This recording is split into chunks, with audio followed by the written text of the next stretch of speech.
I cannot seem to memorize lines like they can. These students have spent this school year reading, studying, and learning to perform Shakespeare. They have been engrossed in the language, they've been practicing together, and they are super excited to share some of their favorite scenes that they picked with you tonight in their performance. What you're about to experience has been student-led. They have chosen the scenes, the themes, the costumes, the props, and actions. You're in for a real treat because last night they hit it right out of the park. You guys are going to love this. It's so fun. They're from different places, and therefore every single scene stands alone in the presentation. So there's something for everybody. There's a little history, there's some comedy, sword fighting, tragedy. You know, it's just a typical Friday night. You're going to love it. Please take this moment right now to silence your cell phones. And while you do that, I'd like to thank the community of Dirigo Classical Fellowship for hosting, for allowing our students to meet during their community day, and for the students here, and especially the mothers of the cast for their support of the production. They donated food, they donated their time as they've stayed late, they've helped with costumes, elaborate props that you're going to see tonight, and they volunteered to help us with this. And lastly, I'd like to thank East Winter Baptist Church for hosting the play tonight and allowing us to use the building for rehearsals this week and for the performance this evening. So sit back, enjoy. Without further ado, here is our Shakespeare Showcase.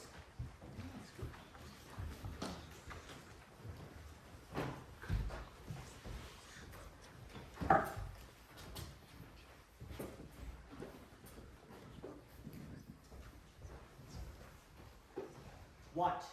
Is Antonio here? Ready, so please your grace. I'm sorry for thee. Thou art come to answer to a stony adversary, an inhuman wretch incapable of pity, void and empty from any drama of mercy. I have heard your grace hath taken great pains to qualify his rigorous course, but since he stands obdurate, and that no lawful means can carry me out of his envy's reach, I do oppose my patience to his fury, and am armed to suffer with the quietness of spirit, the very tyranny and rage of his. Go on and call the Jew into court. Make room, and let him stand before our face. He's ready at the door. Comes, my lord.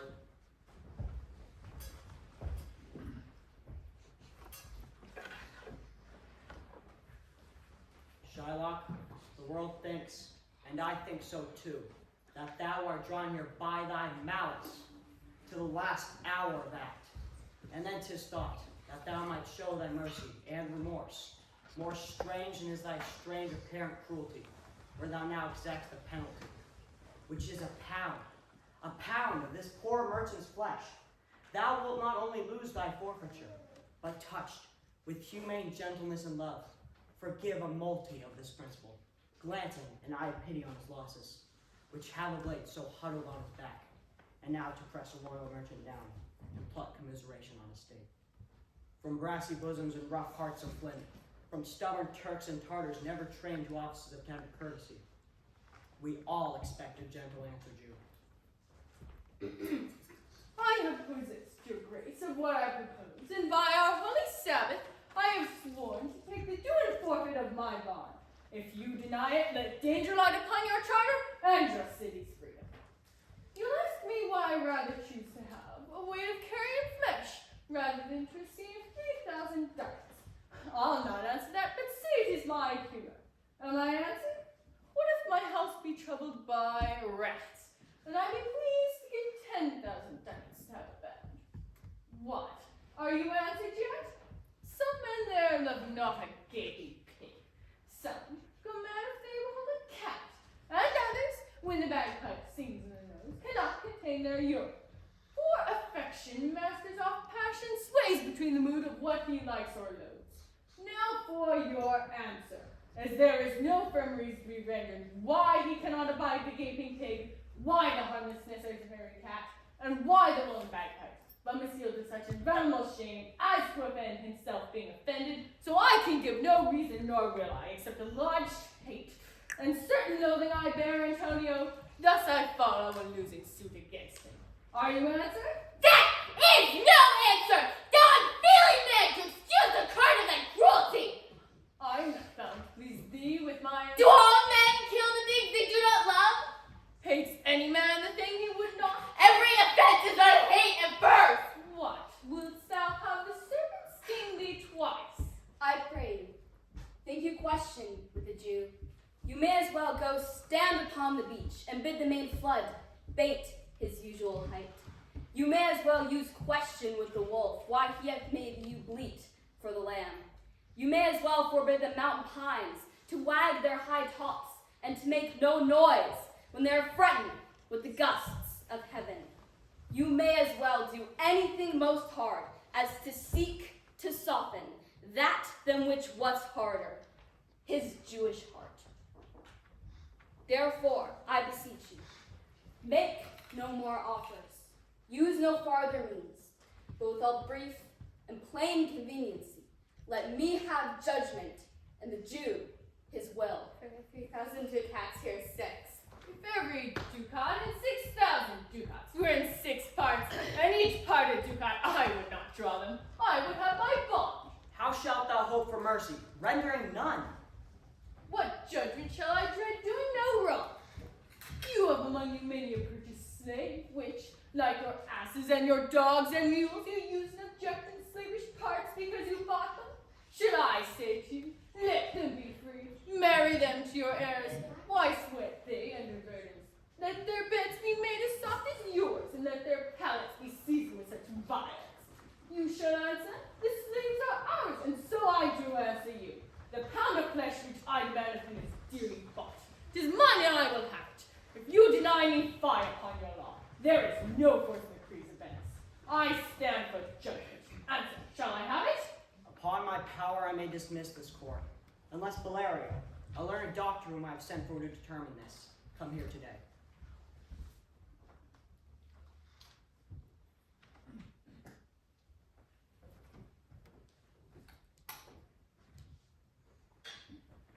My lord, here stays without a messenger with letters from the doctor, new come from Padua. Bring us the letters, call the messenger. Coacher Antonio, poor man, courage yet, that you shall have my blood, flesh, bones, and all, ere thou shalt lose me one drop of blood. I am tainted, wether of the flock, meetest for death. The weakest kind of fruit drops earliest to the ground, and so let me. It cannot be better employed, Bassanio, than to live still and write mine epitaph. Came you from Padua, from Valerio? From both, my lord. Valerio, beat your grace. Why dost thou whet thy knife so earnestly? To cut the forfeiture from that bankrupt there. Not on thy soul, but on thy soul, harsh Jew. Thou makest thy knife keen, but no metal can, no, not the hangman's axe, bear half the keenness of thy sharp envy. Can no prayers pierce thee? No, none that thou hast wit not to make. Oh, be thou damned inexorable dog, and for thy life let justice be accused. Thou almost make me waver in my faith, to hold opinion with Pythagoras, that the souls of animals infuse themselves into the trunks of men. Thy courage spirit governed the wolf, who, hanged for human slaughter, even from the gallows that his fell soul fleet, and, whilst thou layest in thine unhallowed dam, infused itself in thee, for thy desires are wolfish, bloody, starved, and ravenous. Till thou canst reel and seal off my bond, thou but offendest thy lungs to speak so loud. Repair thy wit, good youth, or shall fall a curless ruin. I stand here for law. This letter from Valerio doth commend a young and learned doctor to our court. Where is he? He attendeth here hard by, to know your answer whether you'll admit him. Why, with all my heart. Some 3 or 4 of you, go give him courteous conduct to this place. Meantime, the court shall hear Valerio's letter. Your grace shall understand that at the receipt of your letter, I am very sick. But in the instant that your messenger came, in loving visitation was with me a young doctor of Rome. His name is Balthazar. I acquainted him with the cause of controversy between the Jew and Antonio the merchant. We turned over many books together. He has furnished my opinion, which, better with his own learning, the greatness whereof I cannot enough commend, comes with him in my opportunity to fill up your grace's request in my stead. I beseech you let his lack of years be no impediment to let him lack the reverend estimation. For I never knew so young a body with so old a head. I leave him to your gracious acceptance, whose trial should better publish his commendation. You hear the learned Valerio, what he writes? And here I take it as the doctor come. Give me your hand. Came here from old Valerio. I did, my lord. You are welcome. Take your place. Are you acquainted with the difference that holds this present question in the court? I am informed thoroughly of the cause. Which is the merchant here, and which the Jew? Antonio and old Shylock both stand forth. Is your name Shylock? Shylock is my name.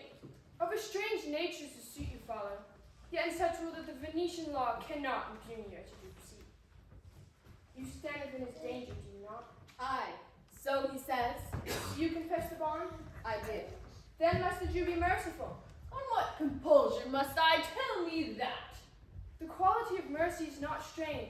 It droppeth as the gentle rain from heaven upon the place beneath. It is twice blessed. It blesseth him that gives and him that takes. 'Tis mightiest in the mightiest.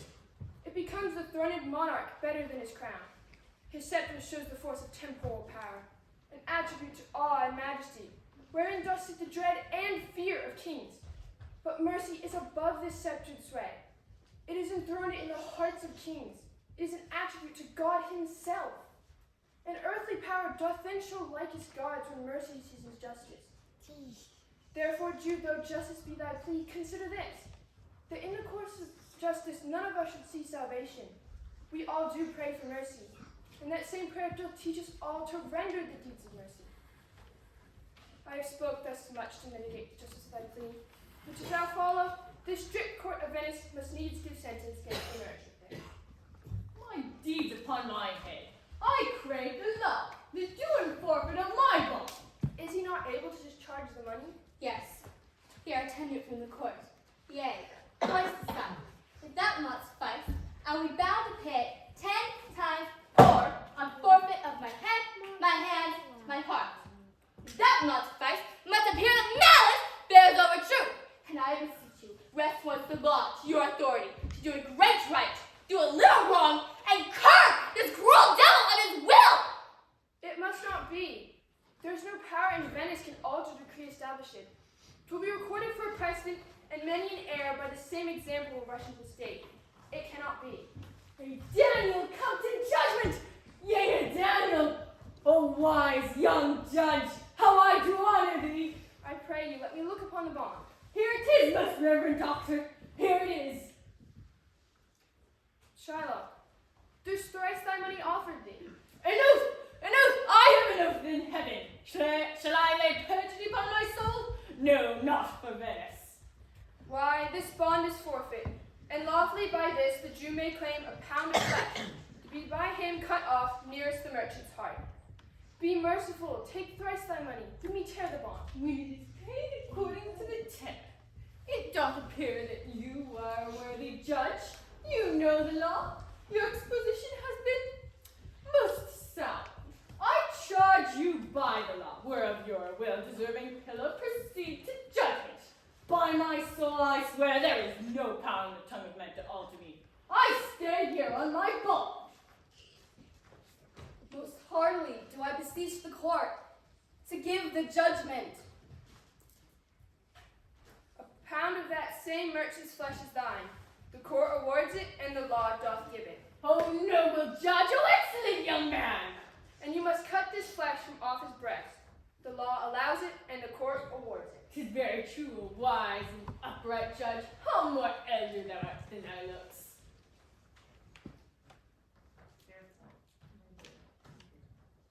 Therefore lay bare your bosom. Aye, his breast. So says the bond, doth it not, noble judge? Nearest the heart. Those are the very words. It is so. Are there a balance here to weigh the flesh? I have them ready. How by some surgeon Shylock, on your charge, to stop his wounds, lest he do bleed to death? Is it so nominated in the bond? It is not so expressed. But what of that? Why could you do so much for charity? I cannot find it. 'Tis not in the bond. You merchant, have you anything to say? But little. I am armed and well prepared. Give me your hand, Sonia. Fare you well. Grieve not that I am fallen to this for you. For herein fortune shows herself more kind than is her custom. It is still her use to let the wretched man outlive his wealth, to view with hollow eye and wrinkled brow an age of poverty, from which such lingering penance doth she cut me off. Commend me to your honorable wife. Tell her the process of Antonio's end. Say how I love you. Speak me fair in death, and when the tale is told, bid her be judge whether Bassanio had not one to love. Repent but you shall lose your friend, and he repents not that he pays your debt. For if the Jew do cut it deep enough, I'll pay it instantly, with all my heart. Antonio, I am married to a wife whom I hold more dear than life itself. But life itself, my wife, and all the world are not with me, esteemed above thy life.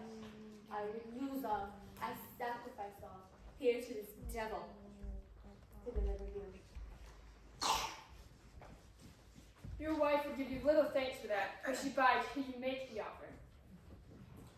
I have a wife who I protects thy love. I would she were in heaven so she could entreat some power to change this currish Jew. 'Tis well you offer it behind her back, the which would make else an unquiet house.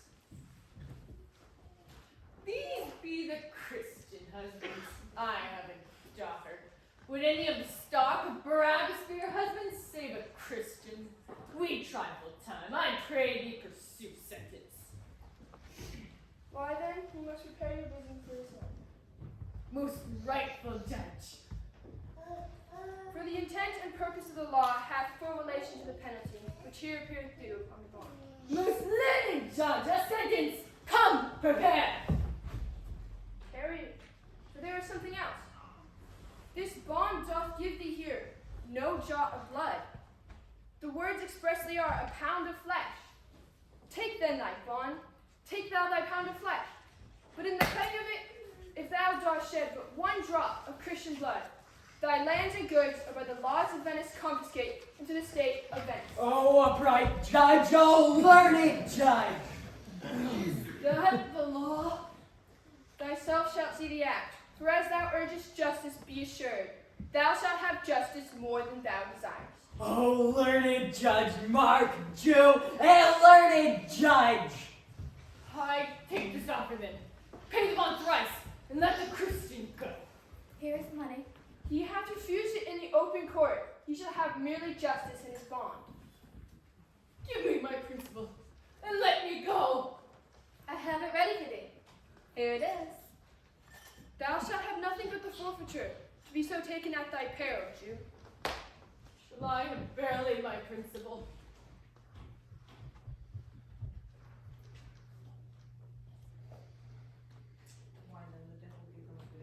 Why then, the devil give him good. I'll stay no longer question. Tarry, Jew, for the law hath yet another hold on you. For it is enacted in the laws of Venice that it be proved against an alien that by direct or indirect attempts he seek the life of any citizen, the party against which he doth contrive shall seize one half of his goods. The other half shall come to the privy coffer of the state, and the offender's life lies in the mercy of the Duke only, against all other voices. In which predicament I say thou standest. For it appears by manifest proceeding that indirectly and directly too thou hast contrived against the very life of the defendant, and thou hast incurred the danger formerly by me rehearsed. Down therefore, and beg mercy. Beg that thou mayst have leave to hang thyself, and yet, thy wealth being forfeit to the state, thou hast not the value of a cord. Therefore thou must be hanged at the state's charge. That thou might see the difference of our spirits, I pardon thee thy life, before thou ask of it. For half thy wealth, it is Antonio's. The other half comes through general state, which humbleness may drive into a crime. Aid for the state, not for Antonio. Yea, take my life and all. Pardon not that. You do take my house. Will you take the prop that does sustain my house? You take my life when you do take the means whereby I live. What mercy A halter gratis, nothing else for God's sake. So please, my lord the Duke, and all the court, to quit the fine for one half of his goods. I am content, so he will let me have the other half, and you surrender it upon his death unto the gentleman that lately stole his daughter. 2 things provided more, that for this favor you do presently become a Christian. The other, that he do record a gift here in the court of all he dies possessed unto his son Lorenzo and his daughter. You shall do this, or I do recant the pardon I late pronounced here. Art thou contented, Jew? What dost thou say? I am content. Clerk, draw thee gift. I pray thee, give me leave to go from hence. I am not well. Send the deed after me, and I will sign it. Get thee gone, but do it.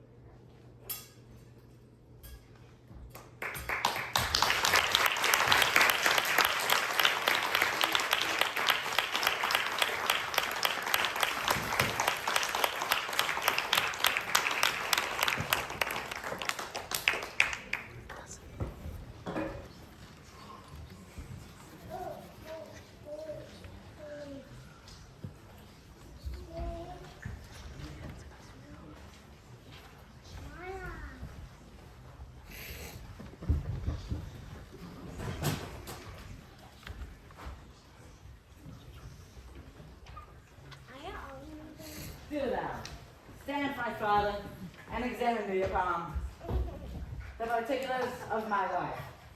Shall I content? This chair shall be my state. This dagger, my scepter, and this cushion, my crown. Thy estate is taken for a drawing stool, thy golden scepter for a leaden dagger, and thy precious rich crown for a pitiful ball found. And the fire of grace be not quite out of thee.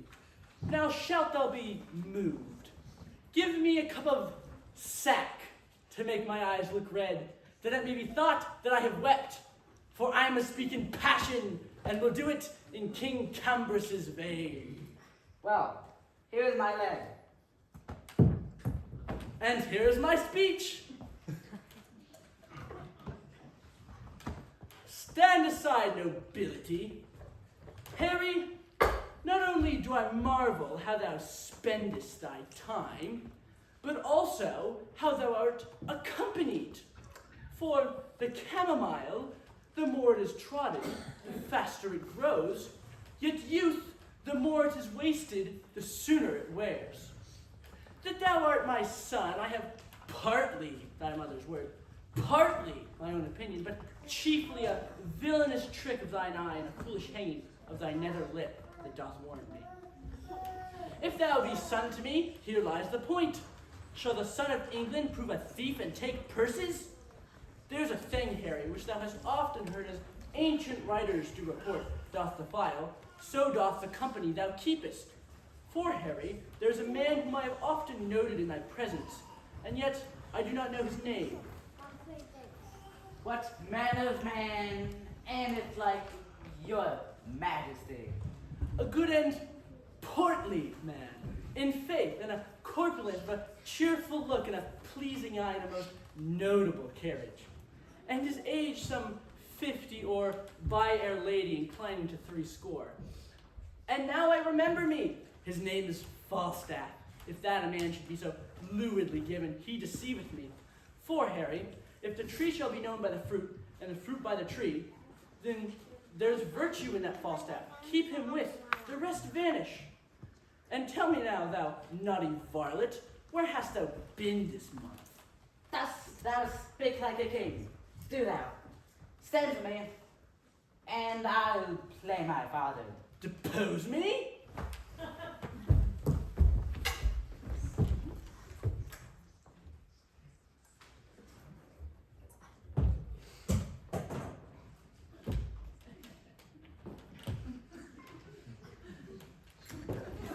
Well, here I am set. And here I stand. Judge my masters. Now, Harry, whence came you?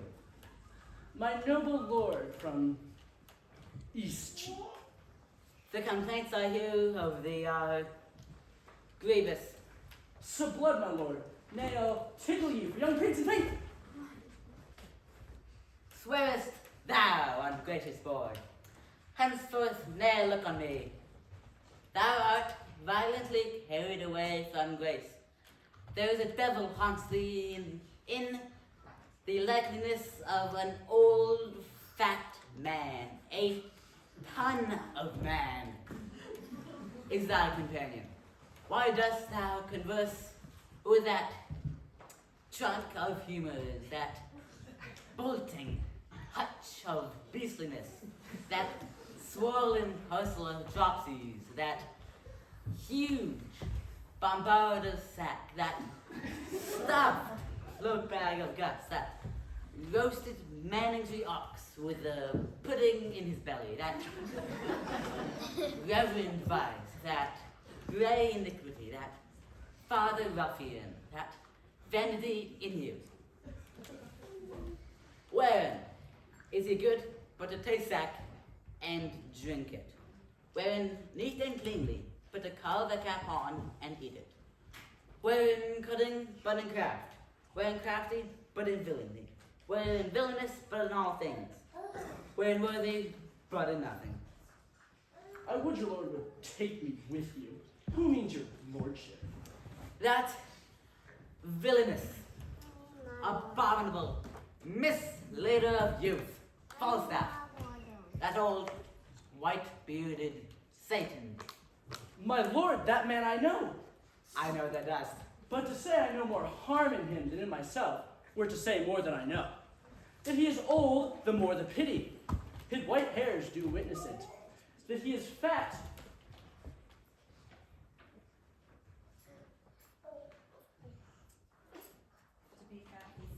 To be fat, be to be hated, then Pharaoh's lean, kind, and to be loved. If old and merry be a sin, then many an old host I know is damned. Nay, my good lord, banish Bardolph, banish Cohen, but for sweet Jack Falstaff, true Jack Falstaff, valiant Jack Falstaff, and therefore the more valiant, being as he is old Jack Falstaff, banish not him from thy Harry's company. Banish not him from thy Harry's company. Banish plump Jack and banish all the world. I do, I will.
All our company here.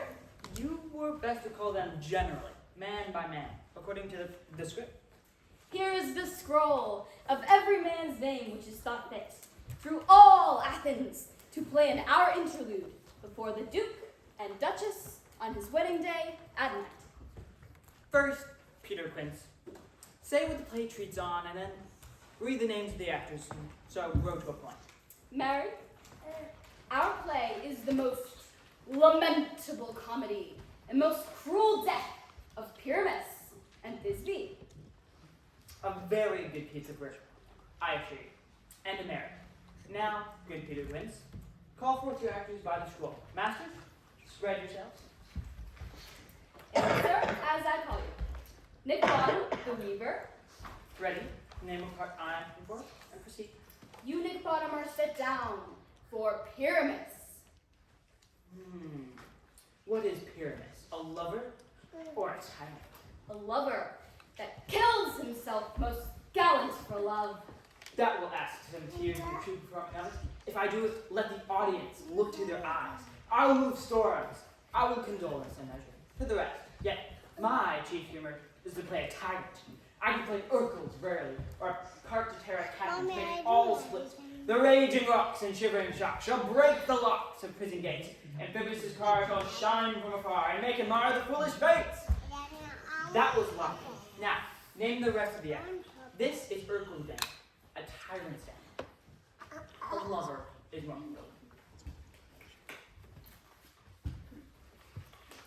Francis Flute, the bellows mender. Here, Peter Quince. Flute, you must take Thisbe on you. What is Thisbe? A wandering knight. It is the lady that Pyramus must love. Nay, faith, let not me play a woman, For I have a beard. That's all one. You shall play it in a mask, and you may speak as small as you will. And I might hide my face. Let me play Thisbe too. I'll speak in a monstrous voice. Oh, Thisbe! Ah, Pyramus, my loving Thisbe! No. You must play Pyramus and Flute. You Thisbe. Well, proceed. Robin Starveling, the tailor. Here, Peter Quince. Robin Starveling, you must play Thisbe's mother. Tom Snout, the tinker. Here, Peter Quince. You must play Pyramus's father. Myself, Thisbe's father. Snug, the joiner. You, the lion's part.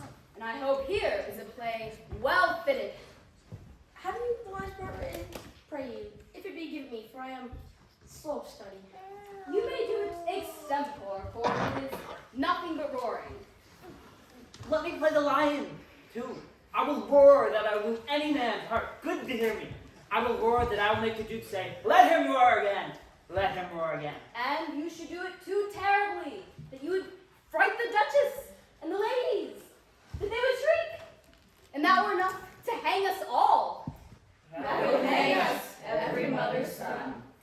I grant you, friends, that if you should fright the ladies out of their wits, they would have no more discretion but to hang us. But I will aggravate my voice, so that I will roar you as gently as any sucking dove. I will roar you, and for any nightingale.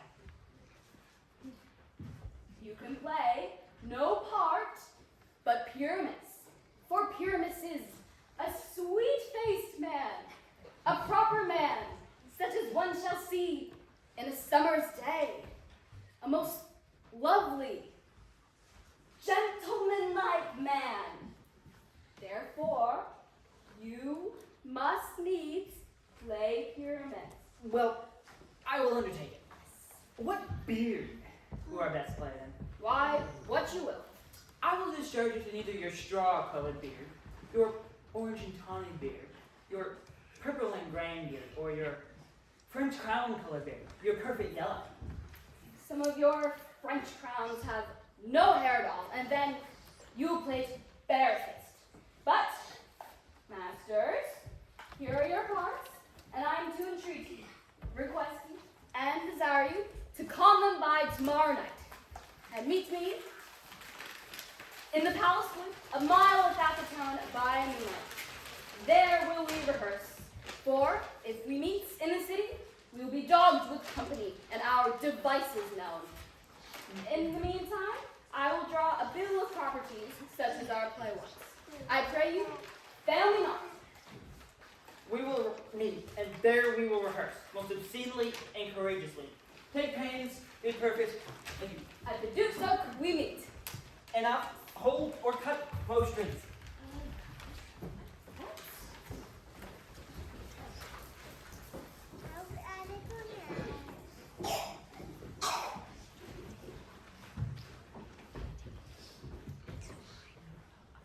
Are we all met? Pat, pat. And here's a marvelous convenient place for our rehearsal. This green plot shall be our stage. This hawthorn bush, our tiring house. And we will do it in action as we will do it before the Duke. Peter, Quince, What sayest thou, Bully Bottom? there are some things in this play of Pyramus and Thisbe that will never please. First, Pyramus must draw a sword and kill himself, which the lady cannot abide. How answer you that? Fire, Lucky. A perilous fear. I believe we must leave the killing out, well, Not a whit.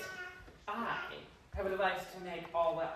Write me a prologue, and that the prologue seem to say that we will do no harm with our swords, and that Pyramus is not killed indeed. And for the more better of Pyramus, tell them that I, Pyramus, am not Pyramus, but Bottom, the weaver. This will put them out of fear. Well, we will have such a prologue, and it will be written in 8 and 6. No, make it 2 more. Let it be written in 8 and 8. Will not the ladies be afraid of the lion? I'm fierce, I promise you. Masters, you are to consider with yourselves to bring in, God shield us. A lion among ladies is a most dreadful thing, for there is not a more fearful wild fowl than your lion living, and you ought to look to them. Therefore, another robot must tell he is not a lion. Nay, half his face must be seen to lie today, and he must speak through her, saying thus, or to the same effect, ladies, or fair ladies, I would wish you, or I would request you, or I would entreat you, not to fear, not to tremble, my life for yours. If you think I come hither as a lion, it were a pity on my life. No, I am no such thing. I am a man, as other men are. And there, indeed, let him name his name, and tell him plainly his Snow, the joint. Well, it shall be so, but there is 2 hard things. That is, to bring the moonlight into a chamber. For you know Pyramus and Thisbe meet by moonlight. Thus the moon shines that night we play our play. A calendar. Look in the almanac. Find out moonshine.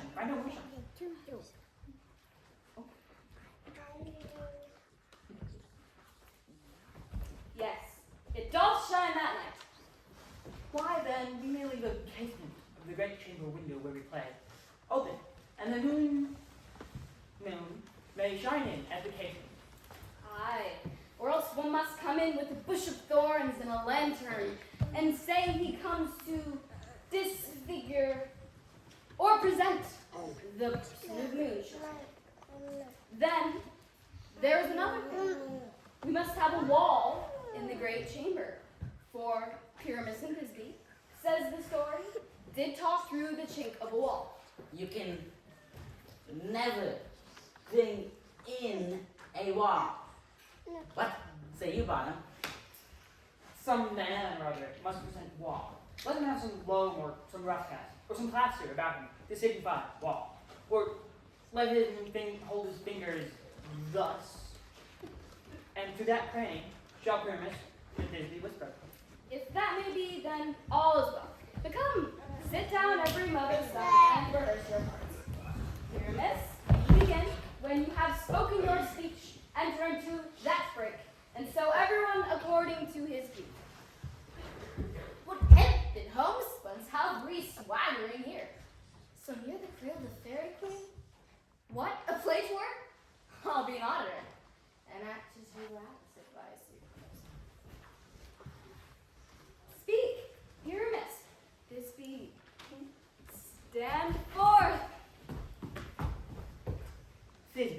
The flowers of odious savor sweet. Odors. Odors savor sweet. So hath thy breath, my dearest Thisbe dear. But hark, a voice. Stay thou but here a while, and by and by I will to thee return. Stranger Pyramus, that played. Must I speak now? I, Mary must, for you must understand, he goes but to see a noise that he has heard, and is to come again. Most radiant Pyramus, most lily white of hue, of color like the red rose on Trenton briar, most brisky, juvenile, and eke most lovely Jew, as true as horse, that yet would never tire. I'll meet thee, Pyramus, at Ninny's tomb. Thine tomb, man. Why, you must not speak that yet. That you answer to Pyramus. Speak all your part at once, cues and all. Pyramus, enter, your cue is past, it is never tired. As true as horse, that yet would never tire. If I were fair Thisbe, I were only thine. Oh, monstrous! Oh, strange! We are haunted! Pray, masters! Fly masters! Help! I'll follow you! I'll lead you round and round! Your bog, your bush, your brake, your briar. Sometimes a horse I'll be, sometimes a hound, a hog, smash of a fire. And neigh, and grunt, and bark, and roar and bird. Like horse, hound, hog, bear, fire return. What knavery is this? This is knavery to make me a fear. Bottom, thou art changed. What do I see on thee? What do you see? You see ass have grown, do you? Ah! Bless thee, Bottom! Bless thee! Thou art translated! I see their knavery. This is to make an ass of me, to frighten me if they could. I will not stir from this place, do what they can. I will walk up and down here, and I will sing, that they shall hear I am not afraid. The owl's cock so black of hue, with orange tawny bill, the throstle with his note so true, the wren with little quill. The little bird goes on to coo, its whistle note so shrill, the turquoise bird of throat so blue.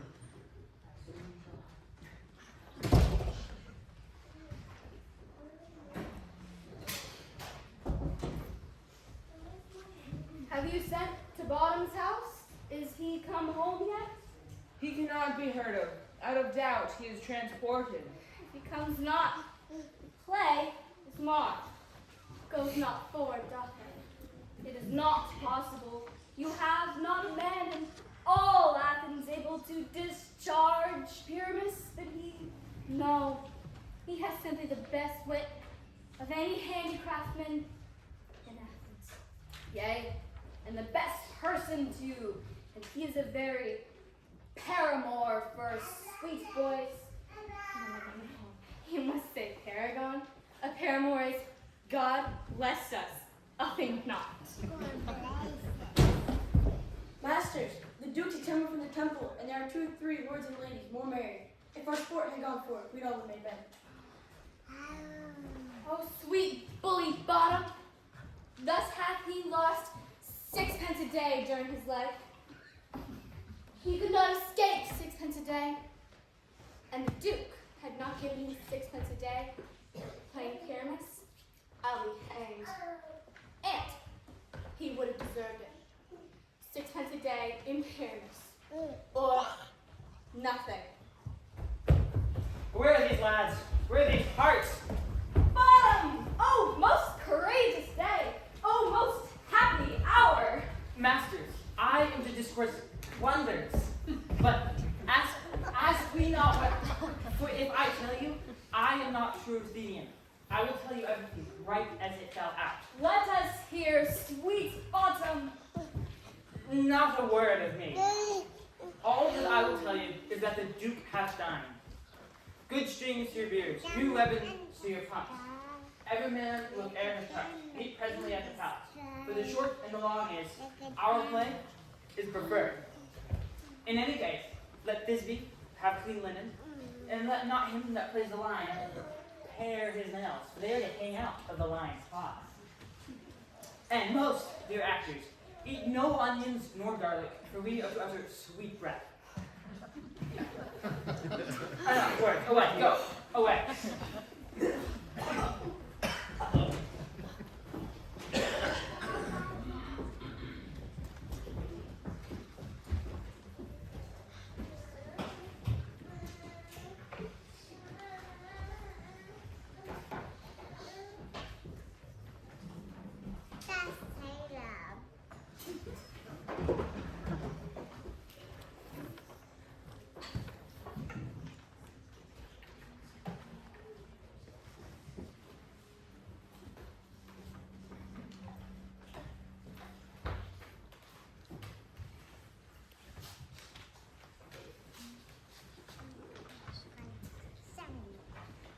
Gentles, perchance you wonder at this show, but wonder on till truth make all things plain.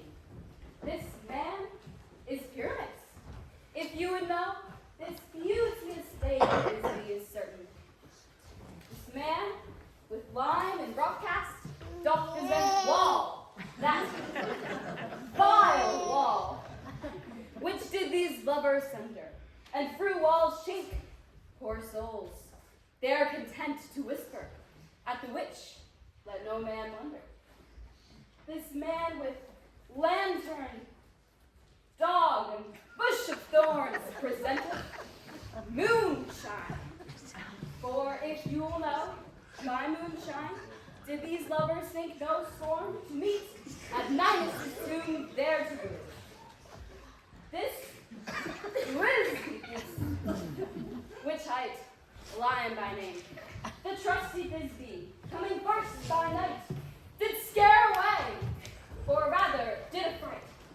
And as she fled, her mantle she did fall, which lion, vile with bloody mouth did stain. Anon comes Pyramus, sweet youth and tall, and finds his trusty Thisbe's mantle slain, whereat with blade, with bloody, blameful blade, he bravely broached his boiling, bloody breast, and Thisbe, tarrying in mulberry shade, his dagger drew, and died. For all the rest, let lion, moonshine, wall, and lovers twain at large discourse, while here they do remain. I wonder if the lion beats a speak. No wonder, my lord. One lion may what many asses do.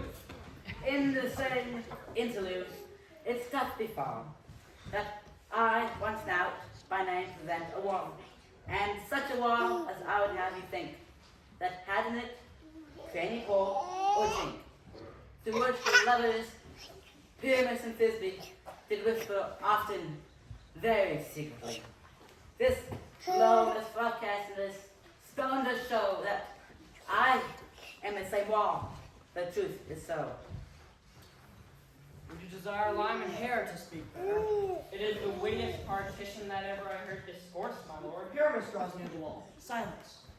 O grim look night, O night of hue so black, O night which ever are when day is night.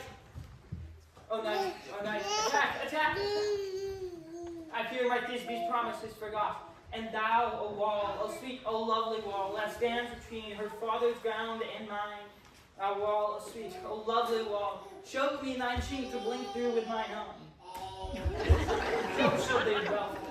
But what see I? No Thisbe that I see. O wicked wall, where I see no bliss, cursed be thy stones for thus deceiving me. The wall methinks being sensible should curse him again. In truth, sir, you should not. Deceiving me is Thisbe's cue. She's to enter, and I am to spy her through the wall. You will see what will pass as I told you. Yonder she comes.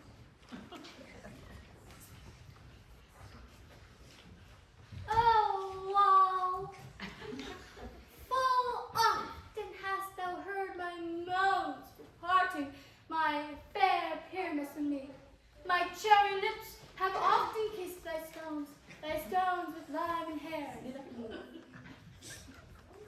see your voice. Now lie to the cheek. To spy, and I can hear my Thisbe's face. Thisbe? My love? Thou art my love, I think. Think what thou wilt. I am thy lover's grace, and like Lamendic, I am trusted still. And I, like Helen, to the fates me kill. Not shaftless to Proclus was so true. As shaftless to Proclus, I to you. Oh, kiss me through the hole of this vile wall. I kiss the walls, the whole, nor to lips at all. Will thou meet me at Ninny's tomb straight away? Tide life, tide death, I come without delay. Thus have I walked my part discharged, and being done, thus walk away to go. I was walled down between the two neighbors. No remedy, my lord, when walls are so willful to hear without warning. This is the silliest stuff that ever I heard. The best in this kind are but shadows, and the worst are no worse, if imagination amend them. It must be your imagination then, and not theirs. If we imagine no worse of them than they of themselves, they may pass for excellent men. Here come two noble beasts, a man and a lion. You ladies, you whose gentle hearts do fear, the smallest monster smells to creeps upon the floor. May not perchance both break and tremble here when lion rough and wild strange doth roar. Then know that I is snug the joiner, and the lions fell nor lions dam. For if I should as lion come and strike this place, pour pity on my life. A very gentle beast, of a good conscience. The very best of beasts, my lord. That ear I saw. This line's a fox for his valor. Ah, true, and a goose for his discretion. Not so, my lord, for his valor cannot carry his discretion. And the fox carries the goose. His discretion, I am sure, cannot carry his valor, for the goose carries not the fox. It is well to leave it to his discretion, and let's listen to the moon. This lanthorn doth the horned moon present. He should have worn the horns on his head. He is no crescent, and his horns are invisible within their circumference. This lanthorn doth the horned moon present. Myself, the man in the moon do seem to be. This is the greatest error of all the rest. The man should be put into the lanthorn. How is it else the man in the moon? He dares not come there for the candle, for you see, it is already in the snuff. I am weary of this moon. What he would change? It appears by his small light of discretion that he is in the way, but yet in courtesy. In all reason we must stay the time. See, moon. All that I have to say is to tell you that this lanthorn is the moon, I the man in the moon, this thorn bush my thorn bush, and this dog my dog. Why, all these should be in the lanthorn, for all these are on the moon. But silence. Here comes Thisbe.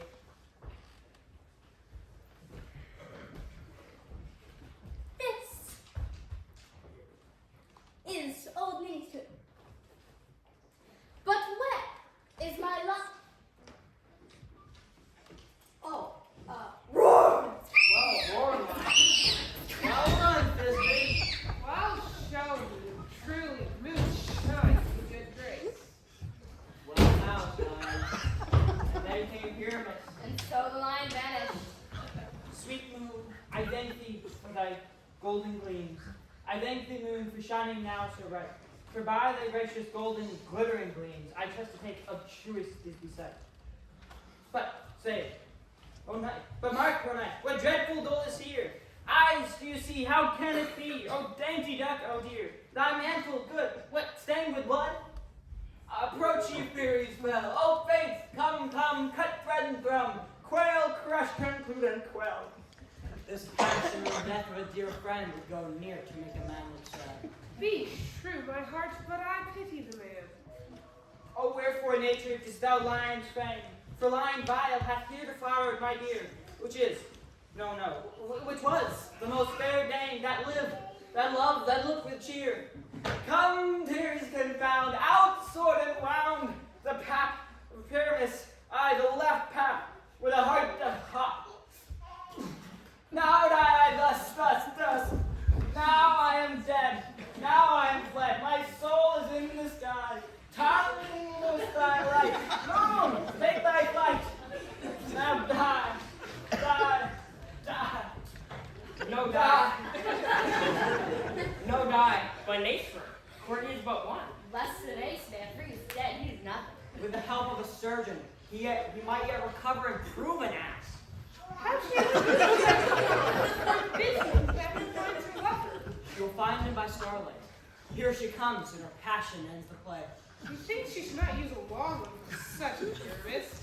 I hope she will be brief. A moat will turn the balance. Which pyramids, which Thisbe, for the better. He for a man, God warrant us. She for a woman, God bless us. She hath already spied him with those sweet eyes. And thus she means, blessed. Asleep, my love? What dead, my dove? Oh, Pyramus, arise! Quick, dove! Dead, dead! A tomb has covered thy sweet eyes. These lily lips, this cherry nose, these yellow calcid cheeks are gone, are gone. Oh, lovers make moan. His eyes are green as leeks. Oh, sisters three, come to me, with hands as pale as milk. Lay them in gore, since you are sure, with shears, his thread of silk. Come, not a word, come, trusty sword, come blade my breast and bruise. And farewell, friends. Thus Thisbe ends. Adieu. Adieu. Adieu. Moonshine and lion are left to bury the dead. Aye, and wall too. I assure you, the wall is down that part of the project. Would it please you to see an epilogue or to hear a Bergamask dance between two of our company? No epilogue, I pray you, for your play needs no excuse. Never excuse for when the players are all dead. There needs none to be blamed. Marry, if he that writ it had played pyramids and hanged himself in Thisbe's garters, it would have been a fine tragedy. And so it is truly, and very notably discharged. But come here, Bergamask, let your epilogue alone.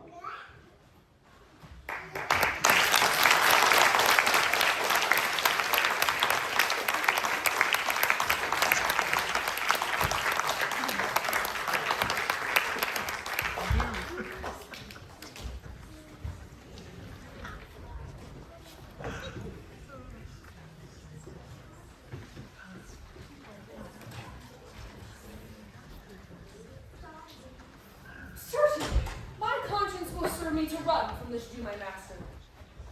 The fiend is at my elbow and tempts me, saying to me, Gobbo, Lancelot, Gobbo, good Lancelot! Or, good Gobbo. Or, good Lancelot, Gobbo, use your legs, take the start, run away. Well, my conscience says, no, take heed, honest Lancelot, take heed, honest Gobbo. Or, as aforesaid, honest Lancelot, Gobbo, do not run, scorn running with thy heels. Well, the most courageous fiend bids me pack. Fia, says the fiend. Away, says the fiend. For the heavens rouse up a brave mind, says the fiend. And run. Well, my conscience, hanging about the neck of my heart, says very wisely to me, my honest friend Lancelot, being an honest man's son, or rather, an honest woman's son, for my father did something snack, something grow too. He had a kind of taste. Well, my conscience says, Lancelot, budge not. Budge, says the fiend. Budge not, says my conscience. Conscience, say I, you counsel well. Fiend, say I, you counsel well. To be ruled by my conscience, I should stay with the Jew, my master, who, God bless the mark, is a kind of devil. To run from the Jew, I should be ruled by the fiend, who, saving your reverence, is the devil himself. Certainly the Jew is the very devil incarnation, and in my conscience is but a kind of hard conscience to offer to counsel me to stay with the Jew. The fiend offers the more friendly counsel. I will run. My heels are at your commandment. I will run. Master, young man, you, I pray you, which is the way to master Jews? Oh heavens, this is my true begotten father, who, being more than sand blind, high gravel blind, knows me not.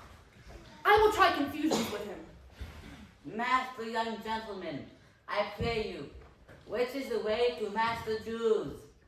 Turn upon your right hand at the next turning, but at the next turning of all on your left, Mary, at the very next turning, turn of no hand, but turn down, indirectly, to the Jew's house.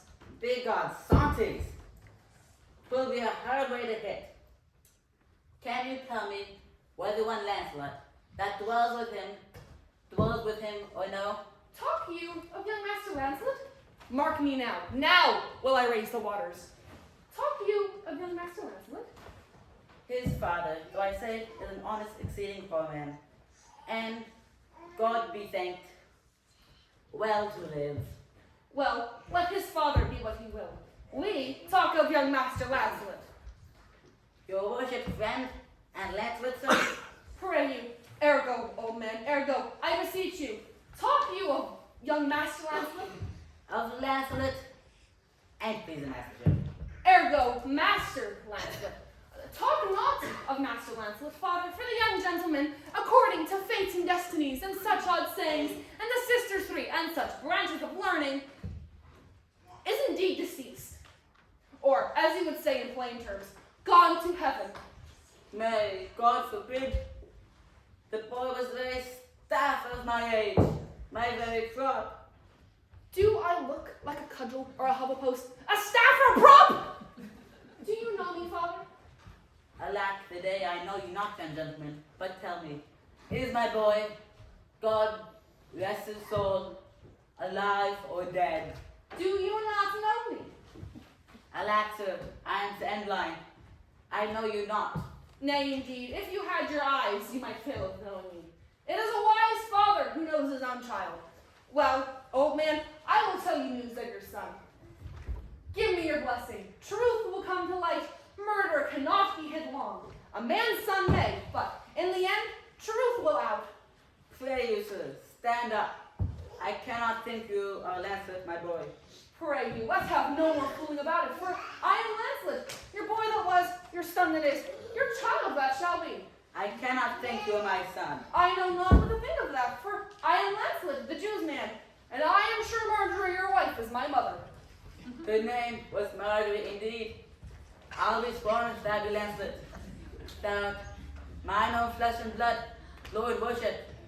What a beard hast thou got? Thou hast got more hair on thy chin than Tabernacle course has on his tail. It should seem then that Dobbin's tail grows backward. I am sure he had more hair of his tail than I have of my face when I last saw him. Lord, how art thou changed? How dost thou and thy master agree? I have brought him a present. How pray you now? Well.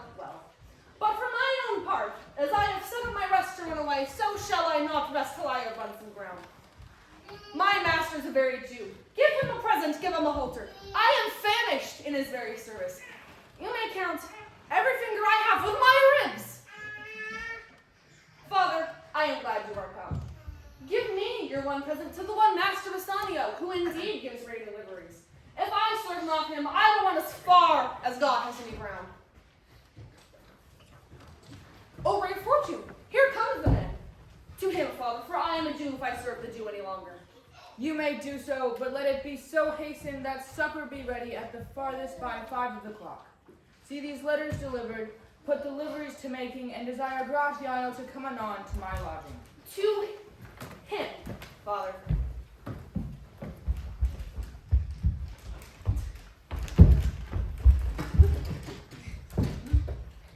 God bless your worship. Gramercy, wouldst thou art with me? Here is my son, sir. A poor boy. Not a poor boy, sir, but a rich shoesman. That would, sir, as my father shall specify. He hath great infection, as one would say, to serve. Indeed. The very short and long is, I serve the Jew, and have a desire, as my father shall specify. His master and he, saving your worship's reverence, are scarce catechizens, and my suit is... In very brief, the suit is impertinent to myself, as your worship shall know through this honest old man. Though I say, though old man, yet poor man, my father... One speak for both. What would you? Serve you, sir. That is the very defect. of the matter. I know thee well. Thou hast obtained thy suit. Shylock, thy master, spoke with me this day, and hath preferred thee, if it be preferment, to leave a rich Jew's service to become the follower of so poor a gentleman. The old proverb is very well parted between my old master Shylock and you, sir, for you have the grace of God, and he hath enough. Thou speakest it well. Go, father, with thy son. Take leave of thy old master, and inquire my lodgings out. Give him a livery more guarded than his fellows. See it done.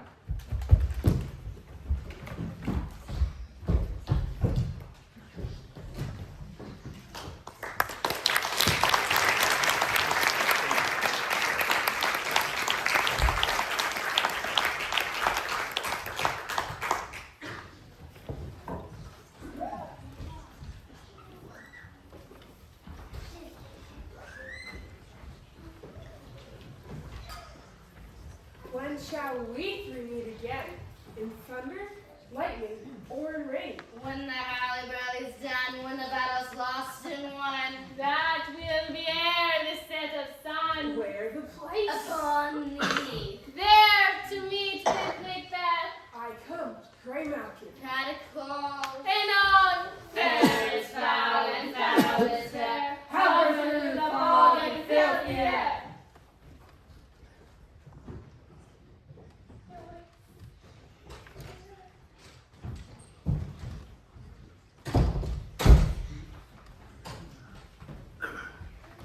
Where hast thou been, sister? killing swine. Sister, where thou?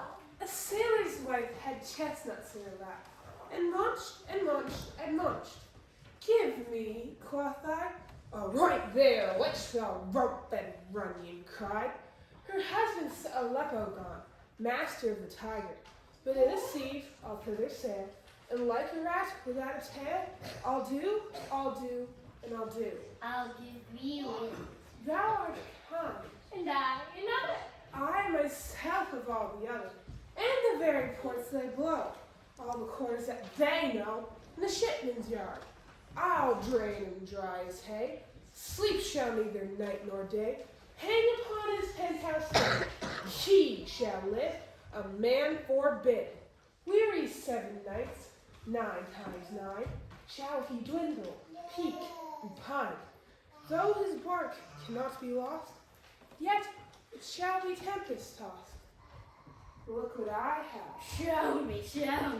Here I have a pilot's thumb, wrapped as homeward he would come. Macbeth.com. The Weird sisters hand in hand, posters of the sea and land. Thus you go about and about, thrice to dine and thrice to mine, and thrice again to make up night. Peace, the charms round out. So foul, and fair a day I have not seen. How far is Scott before you? What are these so withered and wild in their attire? They look not like the inhabitants of the earth, and yet are on it. Live you, or are you all at manly question? You seem to understand me, each by one straight choppy finger laying upon her skinny lips. You should be women, and yet your beards forbid me to attempt to yourself. Speak if you can. What are you? All hail, Macbeth! Hail to thee, fame of promise! All hail Macbeth, hail to thee, Thane of Hardware. Hail Macbeth, thou shalt be king hereafter. Good sir, why do you start to seem to fear things that do sound so fair? I, the name of truth, are you fantastical? Or indeed, what shall we say you shall? My noble partner, you grew with present grace and great prediction of noble having and of royal hope that he seems apt withal. To me you speak not. If you can look in the seeds of time and say which grain will grow and which will not, speak then to me that neither beg nor fear your favors nor your hates. Hail! Hail, hail. That should be Macbeth, greater. Not so happy, yet much happier. Thou shalt get kings, so thou be none. So all hail Macbeth and Banquo. Banquo, Macbeth, all hail. Stay, you imperfect speakers, and tell me more. By Sinel's death, I know I am Thane of Glamis. But how of Cawdor?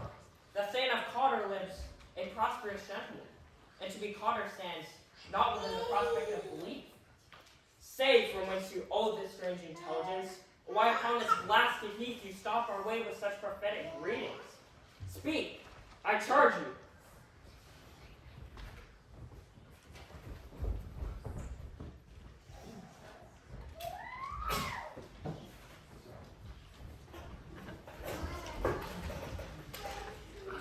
Thrice the grinding cat you. Thrice in one said, big wine. Harper cries, 'tis time. Round about the cauldron go, in the poison entrails throw. Toad that under cold and stone, days and nights hath 31. Sweltered venom, sleeping got, boil thou first in the charming pot. Double, double, toil and trouble, fire burning, cauldron bubble. Fillet of a fenny snake, in the cauldron boil and bake. Eye of a newton, toe of a frog, wool of a bat and tongue of a dog. Adders, hawk and blind run, sting, lizard's leg and howlet's wing. For the charm of powerful trouble, with the hell brought boil and bubble. Double, double, toil and trouble, fire burning, cauldron rubble.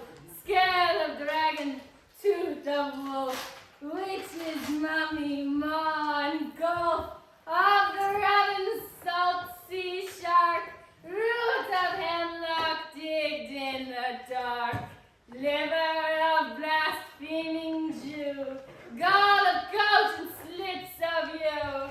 Slivered in the moon's eclipse, nose of Turk and Tartar's lips. Finger of birth strangled babe, ditch delivered by a grab. Make a grow thick and slab, add thereto a tiger's cauldron, to the ingredients of our cauldron. Double, double, toil and trouble, fire burning, cauldron bubble. Cool it with baboon's blood, then the charm is firm and good. Oh, well done, I commend your pains, and everyone shall share in the gains. And now about the cauldron sing like elves and fairies in a ring, enchanting all that you attain. By the pricking of my thumb, something wicked this way comes. Open locks, whoever knocks. How now, you secret black and midnight hags? What is't you do? A deed without a name. I conjure you by that which you profess, however you come to know it. Answer me. Though you untie the winds and let them fight against the churches, though yeasty waves confound and swallow navigation up, though bladed corn be lodged and trees blown down, though castles topple on their warders' heads, though palaces and pyramids lose up their heads to their foundations, though the treasure of nature's garments tumble altogether, even till destruction sicken. Answer me to what I ask you. Speak! Demand, we'll answer. Speak if thou wouldst rather hear it from our mouths or from our masters. Call him. Let me see him. Corn sow's blood that hath eaten, her nine Pharaoh grease that sweat, from murder's gibbet thrown into the flame. Come high or low, thyself in office gently show. Tell me thou one knows thou. Knows thy thought. Hear his speech, but say thou not. Macbeth, Macbeth, Macbeth. Beware Macduff. Beware the faint of fight. Dismiss me. Enough. Where do thou art, for thy good conscience? Thanks, thou hast heard my fear right. But one word more. He will not be commanded. Here's another, more potent than the first. Macbeth, Macbeth, Macbeth. Had I 3 ears, I'd hear thee. Be bloody, bold, and resolute. Life to scorn the power of man. For none of women born shall harm Macbeth. Then live, Macduff. What need I fear of thee? But yet, I'll make assurance, double sure, and take a bond of fate. Thou shalt not live, that I may tell pale-hearted fear it lies, and sleep in spite of thunder. What is this that rises like the issue of a king, and wears upon his baby brow the round and top of sovereignty? Listen, but speak Speak not to it. Be lion mettled proud and take no care. Who chafes, who frets, or where conspirers are. Macbeth shall never vanquished be until great Burnham Wood, Dunsinane Hill, shall come against him. That will never be. Who can impress the forest? Bid the trees, unfix his earth-brown root. Sweet bodements, good, rebellious dead, rise never till the wood of Burnham rise. That our high-placed Macbeth shall live his life, pay his breath to time and mortal custom. Yet, my heart throbs to know one more thing, if your art can tell so much. Shall Banquo's issue ever reign in this kingdom? Seek to know no more! I will be satisfied. Deny me this, and an eternal curse shall fall upon you. Let me know. Why sinks that cauldron? And what noise is this? Show. Show his eyes and grieve his heart, and come like shadows so depart. Thou art too like the spirit of Banquo. Down, thy crown does hear mine eyeballs, and thou hair. Thou other gold-brown brows like the first, a third is like the former. Filthy hags, why do you show me this? A fourth? Starred eyes, what will thee want search out to thee, crack of doom? Another yet, a seventh? I will see no more. And yet the eighth appears who bears the lies that shows me many more. That twofold balls and treble scepters carry. Horrible sight. Now I see 'tis true. For the blood-withered Banquo smiles upon them and points at them for his. What is this so? Aye, sir, all this is so. But why sends Macbeth thus amazedly? Come, sister, cheer me up this sprite, and show the best of our delights. I'll charm the air to give us sound, while you perform your antic round, that this great king may kindly say, our duties did his welcome pay.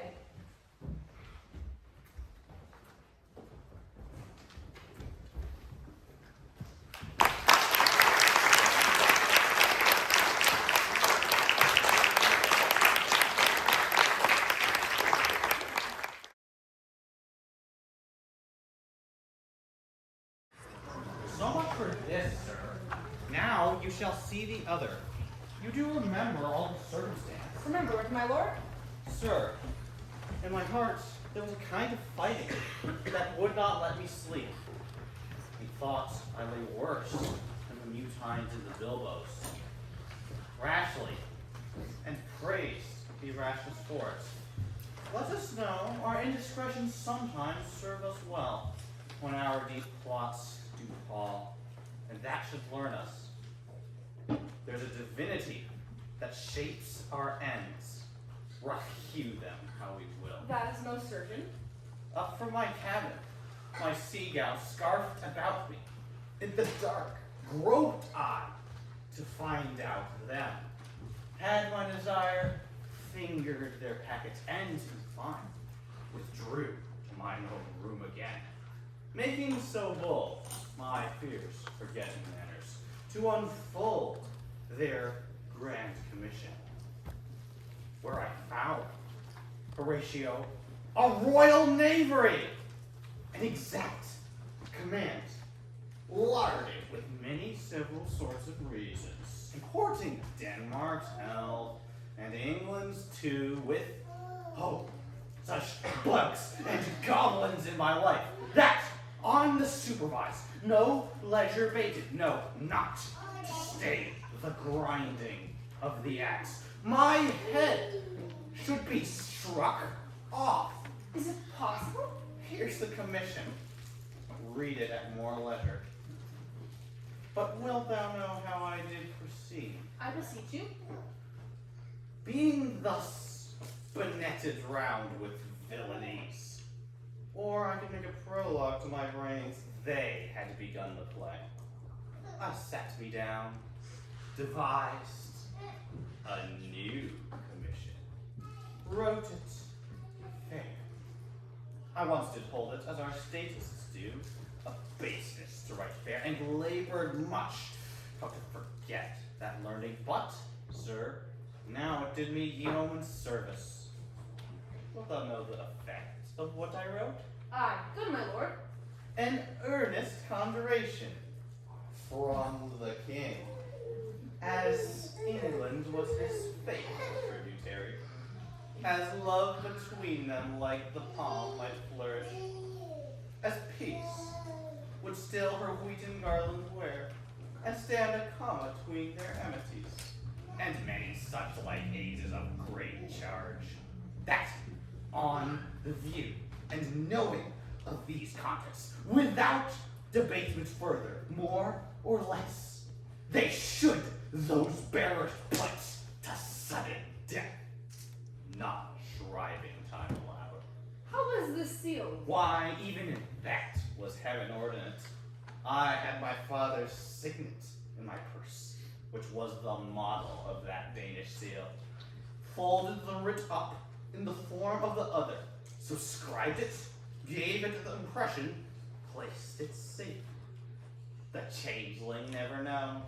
Now the next day was our sea fight, and what of this was what thou knowest already. So, Guildenstern and Rosencrantz, go to it. Why, man, they did make love to this employment. They are not near my conscience. Their defeat does by their own insinuation grow. 'Tis dangerous when our baser nature comes between the past and fell incensed points of mighty opposites. Why, what a king is this? Does it not? Think thee, stands me now upon. He that hath killed my king, whored my mother, popped in between the election and my hopes, thrown out his angle for my proper life. And with such cousinage, is it not in perfect conscience to quit him with this arm? And is it not to be damned to let this canker of our nature come in further evil? It must be shortly known to him from England. What is the issue of the business there? It will be short. The interim's mine, and the man's life's no more than to say one. But, good Horatio, I am very sorry that to Laertes I forgot myself.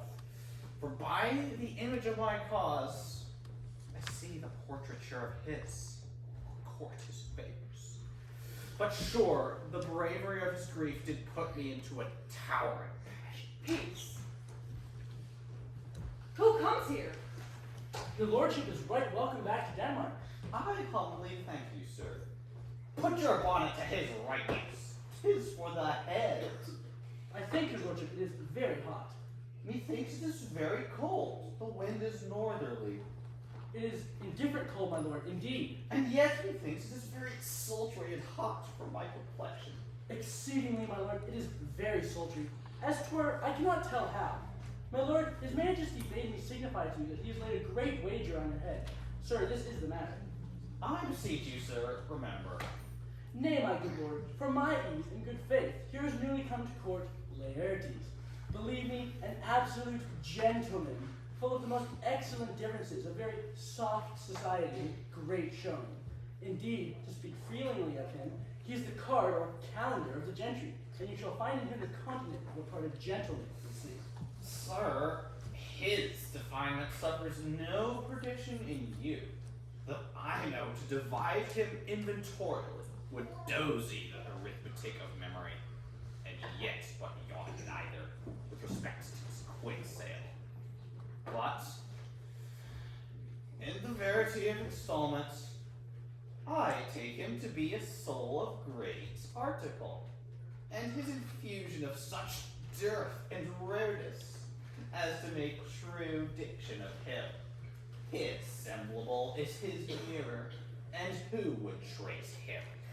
Average, nothing more. Your lordship speaks most infallibly of him. The concernancy, sir. Why do we wrap the gentleman in our more raw breath? Sir? Is it not possible to understand in another tongue? We will to it, sir, relieve. What imports the nomination of this gentleman? Of Laertes? His purse is empty already. All his golden words are spent. Of him, sir. I know you're not ignorant. I would you did. Yes, in faith, if you did it would not much approve me. You are not ignorant of what excellence Laertes is. I dare not comment on that, lest I should compare with him in excellence. But to know a man well, or to know himself. Well, sir? I mean, sir, for his record, but in the imputation laid on him by them. In his meed, he's unfellow. What's his weapon? Rapier and dagger. That's 2 of his weapons. But, well, The king, sir, hath wagered with him 6 Barbary horses, against which he has in pawn, as I take it, 6 French rapiers and panniers along with their signs as girdle hangers and so. 3 of the carriages are very responsive to the head, very delicate carriages of very liberal conceit. what call you the carriages? I knew you must be edified by the margin there, you had done. The carriages, sir, are the hangers. Sir, the phrase would be more germane to the matter if we could carry a cannon by our sides. What it might be hangers. Till then, but 6 Barbary horses against 6 French swords, their signs, and 3 liberal conceited carriages. Why is this all in pawn, as you call it? The king, sir, hath laid, sirs, and in a dozen passes between yourself and him, he shall not exceed you 3 hits. He has laid on 12 for 9, and it will come to immediate trial if your lordship would vouchsafe an answer. How if I answer no? I mean, my lord, the opposition of your person in court. Sir, I will walk here in the hall. If it please His Majesty, it is the breeding time of day with me. Let the foils be brought, the gentleman willing, and the king hold his purse. I will win for him. If not, I will gain nothing but my shame and the odd hits. Shall I deliver you wine so? To this effect, after what flourish your nature well. I commend my duty to your lordship. Yours. He does well to commend it himself. There are no tongues else in his turn. This lapwing runs away with the shell on his head. He did comply, sir, with his dug before he sucked it.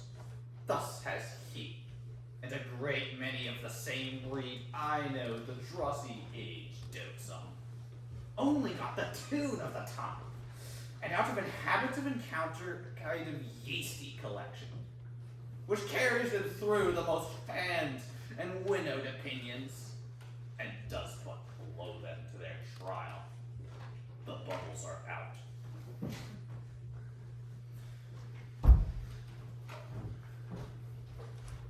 My lord, His Majesty commended him to you by young Arthur. He brings back to him that you may attend him in the hall. He sends to know if your pleasure holds the play with Laertes, or he will take over him. I am constant to my purposes. They follow the king's pleasure. If his fitness speaks, mine is ready now, or whensoever, provided I be so able as now. The king and queen and all are coming down. In happy time. The queen desires you to use some gentle entertainment to Laertes before you fall to play. She well instructs me. You will lose, my lord. I do not think so. Since he went prince, I have been in continual practice. I shall win at the odds. But thou wilt not think how ill I'll hear about my heart. But it is no matter. Nay, my lord. It is but foolery. What? It is such a kind of gain giving as would perhaps trouble a woman. If your mind dislike anything, obey it. I will forestall their repair hither, and say you are not fit. Not a whit. We defy augury. There is a special providence in the fall of a sparrow.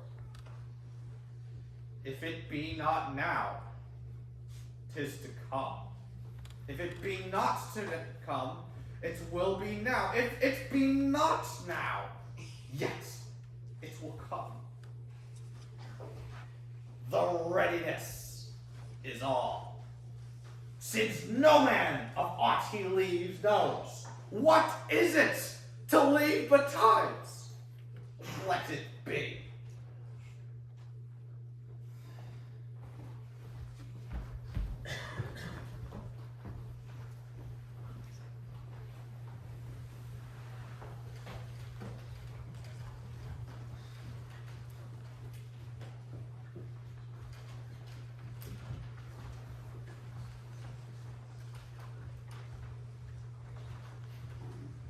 Come, Hamlet, come and take this hand from me. Give me your pardon, sir. I have done you wrong. But pardon it, as you are a gentleman. This presence knows how I am punished. The sore distraction. What I have done that might your nature, honor, and exception roughly awake, I here proclaim was madness. Was it Hamlet wronged Laertes? Never Hamlet. If Hamlet from himself be ta'en away, and when he's not himself doth wrong Laertes, then Hamlet does it not, Hamlet denies it. Who does it then? His madness. If it be so, Hamlet is of the faction that is wronged. His madness is poor Hamlet's enemy. Sir, let my disclaiming from a purpose evil framing in thy most generous thoughts, that I have shot my arrow o'er the house and hurt my brother. I am satisfied in nature, whose one of my case should stir me most to my revenge. But in my terms of honor I stand aloof, and will no reconcilement. To by some elder masters of known honor I have a voice and precedent of peace to keep my name adored. But till that time I do receive your offered love, and will not wrong. I embrace it freely, and will this brother's wager frankly play. Bring us the foils, come on. Come, one for me. I'll be your foil, Laertes, who still shall, like a star in the darkest night, stick fiery off indeed. You mock me, sir? No, by this hand. Give them the foils, young Osric. Cousin Hamlet, you know the wager. Very well, my lord. Your grace has laid the odds on the weaker side. I do not fear it. I have seen you both. But since he is better, we have therefore odds. This is too heavy. Let me see another. This likes me well. These foils are all alike. Aye, my good lord. Set me the stoops of wine upon that table. If Hamlet give the first or second hit, or quit in answer of the third exchange, let all the battlements their ordnance fire. The king shall drink to Hamlet's better breath, and in the cup on union shall he throw, richer than that which 4 successive kings in Denmark's crown have worn. Give me the cup, and let the kettle to the trumpet speak, the trumpet to the cannoneer without, the cannons to the heavens to earth. Now the king drinks to Hamlet. Come, begin. And you, the judges, bear a wary eye. Come on, sir. Come, my lord. 1! No. Judgment! A hit, a very palpable hit. Well, again. Stay. Give me drink. Hamlet, this pearl is thine. Here's to thy health. I'll play this bout first. Set it by a while. Come again. Another hit. What say you? A touch, I do. Our son shall win. He's fat and scant of breath. Come, Hamlet, take my napkin, rub thy brow. The queen carouses the fortune of Hamlet. Good madam. Gertrude, do not drink. I will, my lord, I pray you pardon me. It is a poison cup. It is too late. I dare not drink yet, madam. By and by.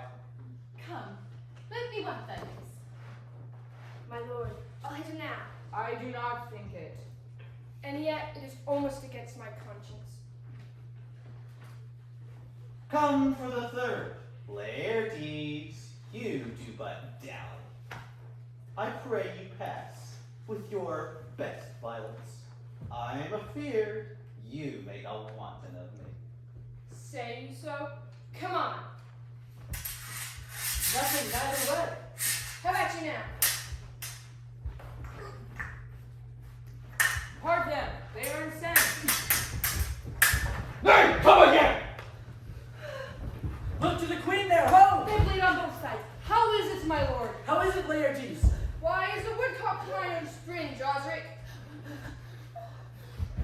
I am justly killed, but mine own treachery.